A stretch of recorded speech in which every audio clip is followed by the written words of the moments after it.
Do you ever feel like even though the relationship is over, that something from it is still lingering on you?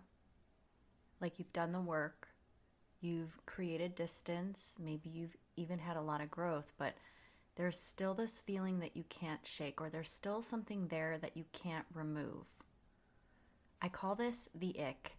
Not the surface level ick, but the deeper one, the one that lingers and you don't know how to get rid of. It's not like you can just take off a coat and leave it behind. It's within you somehow. And if you've ever felt that, like something from your past is still sitting in your body or in your thoughts or in how you see yourself, you're not crazy and you're not the only one.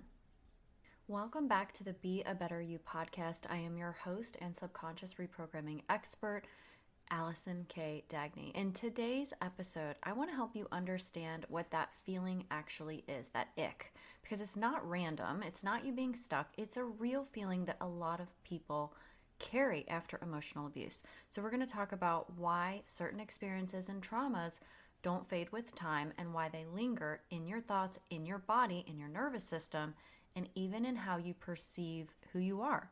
And I'm going to walk you through what's really going on underneath that feeling and how it's connected to the way that you adapted to your trauma and adapted to the things that happened to you in the relationships, and why trying just to move on hasn't worked the way that you hoped it would, right? Even if you went no contact, even if you're not communicating with the person anymore, even if you never even see them. And most importantly, I want to show you what it actually looks like to start releasing this so you can feel like yourself again, not forcing it, not faking it, just being naturally you. So let me define this ick a little bit more clearly. This isn't like the ick where you see someone, they do something and you're like, ugh, like you're just totally turned off by that. This is something inside of you that you cannot shake. Okay, this isn't just you feeling a longing or missing of someone or thinking about the past, right? This is when something is so deeply embedded in you that it controls your behavior, that it drives your ruminating, that it is causing you to think certain things or feel certain ways, okay? So things that might come up if you're experiencing this is replaying those conversations over and over again, wishing you'd said something different, wishing you'd done something different, right? Like whether it's in a current relationship or a former relationship, you are constantly second guessing yourself. You're feeling embarrassed about maybe what you did or maybe what you tolerated, what you allowed to happen to you. Maybe you feel deep shame about it. You're second guessing yourself. That's a huge one, right? Like making a decision and then wondering if it was the right one or the wrong one, or not being able to make a decision at all. And you're not trusting your own judgment in ways that maybe you had in the past or maybe you never had, depending on how you grew up. If your parents were always in control of everything and you didn't really have encouragement to be your own person and have autonomy, you're always going to be thinking about what's the right thing to do and maybe I need to ask someone else outside of me. You're going to feel off in your own skin. And off is the only word I have to use for this because people tell me this a lot. And I've felt this too, like something is just off. I don't know what it is. I don't know how to describe it. I don't know how to explain it. But it's like something's wrong in your own skin, even when there might not even be a trigger or anything happening. Okay, so this is just this leftover residue from your trauma. It lives in your body. It lives in your nervous system. It has literally taken up residence inside of you. So it's like if you were to think about like working out really hard, and let's actually put it in like a garden. You're working out in a garden. You're getting dirt all over you. It's sweaty. You're getting sticky. The sun is blaring and you're hot, right? And it's in your clothes, it's on your body, you're just feeling really icky and you just need to take a shower. Well, you go take a shower and you feel a lot better, right? Well, unfortunately, for those of us who are recovering from emotional abuse, we can't just take a shower and get rid of the ick. And that residue, that leftover stuff, is what we're working so diligently to remove. Okay, now when you go through emotional abuse, when someone has abused you, harmed you, devalued you, discarded you, neglected, abandoned, betrayed, all of that stuff, your mind and body adapt for your survival. So you may take on different levels of trauma adaptations as tools to help you to maybe become hyper aware. You might be somebody who is always scanning for danger, no matter where you are, no matter what you're doing. You are hyper alert, aware of what's happening. You might be someone who is constantly running worst case scenarios through your mind because you feel like you need to be prepared for whatever comes your way. You don't want to be caught off guard or something like that. You scan for these problems. You might even be somewhat conditioning your own mind that problems exist everywhere by doing that. And it's not intentional, right? It's not like you're trying to be pessimistic or not look at the positive. It's because your brain has been conditioned. You have done this to survive. So when you scan and look for problems, then your reticular activating system, which is a bundle of nerves at the base of your brain, that's job is to filter out what's not important, right? Well, if you're constantly telling it danger, danger, danger, we need to look for danger, we need to scan for danger, bad things are happening, you're going to see more of it. Okay? So your body adapted in this way to keep you safe. You might question yourself more than you trust yourself, and this is just a really common thing. When you have been emotionally abused, when you've been abused in any capacity, you question yourself because you question your value, and then you think, well, I must not be worth anything, so if I'm not worth anything, I can't make good decisions, and so on and so on and so on. So this kind of thing doesn't just turn off because the relationship ended. It's not like you could just jump in the shower and remove it. You didn't just experience abuse. You were abused, okay? This is something that I feel like people need to hear. I actually have a big problem with when people say, "Oh, I'm so sorry that happened to you." No, it didn't just happen to me. Someone hurt me, just like someone hurt you. Okay, so that verbiage and how we speak is important. So you didn't just experience something. You were abused, okay? And then you being the person to protect yourself, adapted to that so that you could survive, so that you could not spin out emotionally, not have panic attacks, protect yourself, keep yourself safe. And now you're living in a version of you that was shaped by that abuse, shaped by your entire life's experience, shaped by how people treated you, by what you made that mean when they treated you that way, okay? So this is the shift here. Now, this is where most people get confused, that when you were abused, it actually did something inside of your mind and nervous system. It changed how you see yourself. It changed how you see the world. It changed how you see men or changed how you see women. And it could be that maybe at one point in your life you did feel confident, but now you hesitate because of the abuse. Or maybe you trusted your instincts at one point in time, but now you're looking for proof. Like, oh, well, I need proof that this person is bad. Or maybe once upon a time you felt secure, but now everything feels totally unstable and totally uncertain. So now you're not just trying to move on from the past and heal from it, right? You're actually, this is the thing that most people don't realize, is you're trying to feel like yourself. You're trying to be you again. And some people say, well, I don't know who I am. I've never really known who I am. There are ways that you can figure out who you are. There are all kinds of methods and tools and tips and advices for you to figure out your identity and who you are. And you don't believe that you know who you are because of all the stuff that has created that ick within you. Just like the dirty clothes, the sweat, and the mud that's all over you, right? we need to clear that out. That is how you know who you truly are, because it's just stuff that other people put on you. It's just like messy, toxic garbage that other people put on you in the form of what you believe about yourself, what you believe about the world, what you believe about others. And all of those things are what drive you to feel the way you feel and behave the way you behave. So if you want to change how you feel, or you want to change how you behave, then you have to remove all of the things that are causing you to feel the way that you feel and causing you to behave the way that you behave, okay? And I know it sounds really simple, and in some ways it is, but once you identify your patterns, once you understand what you believe and uncover those things, then you can shift it. And this doesn't have to be digging up your trauma. I've had so many clients come to me and say, I had one client say, I don't remember my child.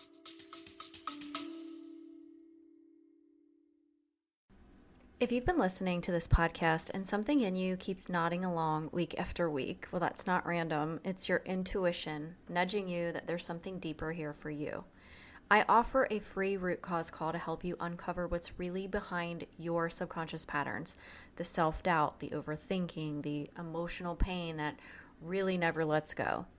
And in this private one-on-one call, I help you get clarity on the real reason that you're stuck and what your next best steps forward could look like, whether that's with me or another path that fits you better. So if my episodes speak to your soul, there's probably a reason. Follow the nudge, and you can schedule your free root cause call with me in the show notes. And now we'll get back to your episode. And I said, that's fine. We don't need to uncover your childhood. I've had other clients say to me, I don't want to talk about my childhood because it's too traumatic. I said, that's fine. You don't have to do that. That's not what this work is about. The work isn't about what happened to you from the past. It's not about what other people did to you from the past. It's not about the experiences that you had or the trauma that you had imprinted on you. It's not about any of that. It's about what you have taken on as beliefs. That is really, really important. That's why this feels so hard for most people, because they think that they're going to leave the past behind them, but the past still lives within them. The memories are never going to disappear for most people, unless you had like a TBI, brain injury, something like that, or if your brain out of protection did a suppression. That way you just literally couldn't access your memories. But for most people, we can't forget the things, and we want to. We wish we could just turn it off. But there's a reason that it's still there, and it's fair to pay attention to, because those things aren't there to torture you and cause you to spiral or be in pain. The memories are there to help you. They're to help you stay safe. They're to remind you not to get into a situation like that again. They're there to protect you. So what most people try to do, because those memories are there, it lives in the body, like basically you can't take a shower. You're not going to scrub the feeling away or get rid of the ick. It's not possible to do that. And the way that a lot of people try to do it is by endlessly journaling, which journaling is great. It does bring insight. That's amazing. Trying to just like power through with positive thinking, which sometimes can be bypassing, right? So you might say, well, it wasn't that bad, or, well, my experience was traumatic, but, I'm a strong person and I can just get through it, right? That can be bypassing, and we don't want to bypass. We need to feel the feelings. That's really important. Otherwise, they're just going to get stuck and stagnant and just add to the muck that's already there. Some people try to just distract themselves, and distraction can serve a purpose. It really can. And sometimes I even recommend that for my clients if they're really deep, heavy in the feels and we need to like pivot. Maybe we just need a little pause and distract, and that's okay. Maybe also, this is a big one, waiting for time to just pass. Like, if I just wait long enough, then I'll heal eventually. But that's a problem. All these things are, because you're trying to remove a feeling without addressing what created the feeling. And what created the feeling are the beliefs that you adopted after you were abused or after you were mistreated, hurt, neglected, betrayed, fill in the blank. So you're not going to mindset your way out of something that your nervous system still believes is happening to you. Because your nervous system lives in the body, and that is the thing that alerts you first. You have that gut punch, you have that face that gets flush, you start sweating, your heart starts palpitating, your butterflies in your stomach. So, right? Like we can't just like think our way out of it. You have to regulate your nervous system first. Like that's going to be key. Okay, now what happens when this actually starts to release? Okay, when you start doing the work and you start getting your shifts, when you start feeling differently, when you start acting differently, when you start embodying that new version of you, then you're not replaying things anymore. It might come in as a blip in your mind, and then it's like, oh, and it doesn't take hold and it doesn't spiral. You're not feeling that immediate embarrassment for something you said or something you did. You allow yourself to feel it, and then you process it, and you retrain your brain so that your brain doesn't feel like, oh, I need to relive this embarrassment again for what I did or what I didn't do so that I can make sure that I don't ever do it again, right? Like, no, you don't have to revisit these things to keep yourself from doing those things again. A lot of people just believe that they do. You will trust yourself. You will trust your decisions. And you will know that even if you make the wrong decision, that it's okay. That's the thing that paralyzes so many people. Like it's analysis, or what is it called? Paralysis by analysis, where you think things through so much, then you can't make a decision. You will feel calm in situations that used to trigger you. You will be unaffected by them. I am proof positive of this, and so many of my clients as well, where things just don't affect them the way that they used to. And the reason why is because the underlying subconscious beliefs are changing. And those changes create new responses. So you will also start feeling like yourself. And some people will say, I don't even know who I am. Like I said before, I get that. I didn't either. Right after I got out of my emotionally abusive relationship. It's so confusing. It's like, what the heck? Who am I? What do I want to do? Who do I want to be? What do I like? What do I don't like? Or not like? But you start to feel like you know who you are without having to try so hard. And that's really, really important, because what that's showing you is that ick is starting to wash away. You are internally cleaning. You're internally clearing out the muck so that the real you can show through. So this is not like a big, dramatic, transformational kind of thing. It happens over time. That's why in my coaching program, we work together for 16 weeks. It's not, I mean, people are like, can I do a one-time session with you? I'm like, sure, but you're not going to change after that one-time session. That's how traditional therapy sessions and things work. You go in an event and you talk about your problems, and then, if you're lucky, you've got a really great therapist who can help you see things differently and then maybe give you some guidance to start actually making changes. But my opinion is that you've got to practice what you're doing consistently over time to make changes, just like going to a gym. If you want to get stronger, you have to show up consistently. You can't just go to the gym one time and be like, oh, now I'm stronger, right? So you're returning to yourself, and the process of doing that is removing the things that are in the way of you being you. And I don't want you to think, oh, I have to know who I am to do that. You don't. It will start to emerge on its own.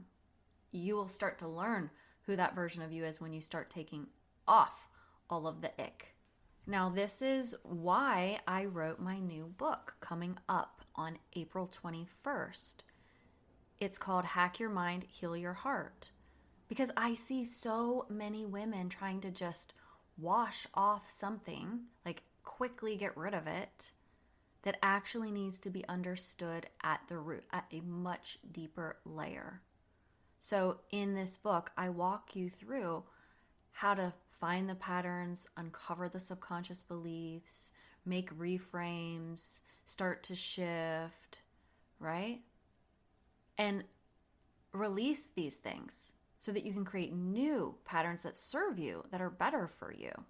Now, I just want to say one more thing here that I feel like is really important, is that you are not destined to feel like this forever. If you are in the dark, if you are feeling like you're in the swamp and you don't know how to get out, and you are trying your hardest and trying to claw your way out, and you are just sad and depressed and triggered and anxious and worried and confused, you are not destined to feel like this forever. This is not how it's supposed to be. This is the ick, right? This is the residue. This is the leftover junk that other people put on you. It is not who you are. It's just what hasn't been processed yet, what hasn't been cleaned up, what hasn't been removed. And those would be subconscious beliefs. So I'm going to give you a quick example about what those might sound like. When you messed up something when you were younger, or in an emotionally abusive relationship, and the other person repeatedly, through their actions and words, made you feel worthless, you will start to believe things like, I can't do anything right. I can't make a good decision. I'm a bad person. I always fail.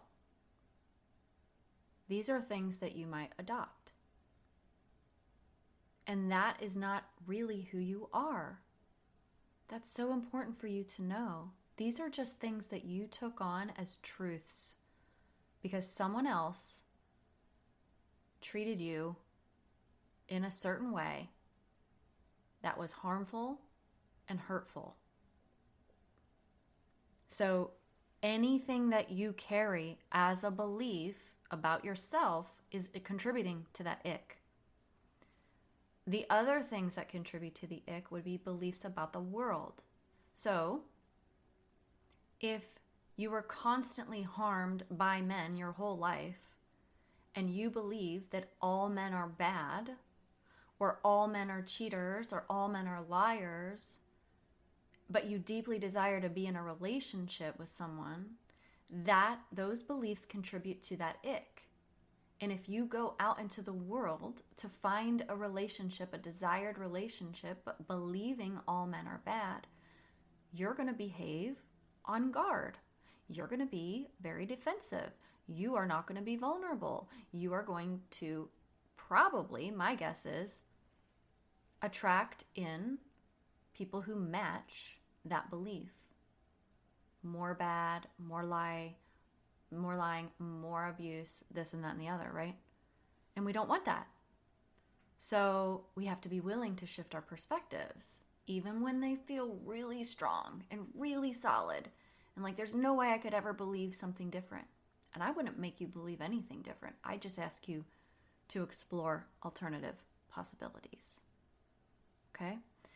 The other thing might be if you had a specific belief about a value or what other people should do or how people should behave. That will contribute to the ick also. So there's so many things that will contribute to this. And it's important to recognize that just because you believe it doesn't make it true. Okay? Just let me say that again. Just because you believe it doesn't make it true. And you're going to find a lot of healing and getting rid of the ick when you can start to recognize that. When you can start to say, maybe there are different possibilities here. Maybe there is something I haven't considered. Maybe I need to think about this in a little different way. And I'm here to tell you, sometimes it's hard. It's hard to think of things in different ways when you've been so used to believing it in one specific way. But that's where the healing really happens, when you kind of stretch your brain, stretch your mind, and think of things in new ways. And that's where a lot of people get relief from the ick. Okay, so you're not trying to become somebody new. Okay, you just need to come back to who you were before you learned and adopted these things about yourself and about the world and about others. You're just carrying a bunch of stuff that hasn't been cleared out yet, just needs to be cleared out. All right, everyone. Thank you so much for being here with me today. I know this isn't always easy to look at, but it really matters. And if you recognize yourself in any part of this episode, just know you're not stuck even if you feel stuck. You're not broken even if you feel broken. You're just needing to clear out the gunk, okay? So we talked about what the ick really is, why it lingers, and how it's tied to the way that you had to adapt to trauma, to abuse. Okay, not just what happened to you, right? But how someone hurt you and how it shaped how you see yourself, how you see the world, and how you see others around you. That's the filter with which you are looking through. And if you're ready to go deeper into this work, my book, Hack Your Mind, Heal Your Heart, comes out April 21st in just a couple of weeks on Amazon. And it's going to walk you through this process in a much deeper way so that you can actually start releasing what's been stuck, because it's not you that's stuck, it's just the ick inside of you, and come back to yourself. I'm so glad that you are here. Thank you again for being a loyal listener, and I'll see you next week.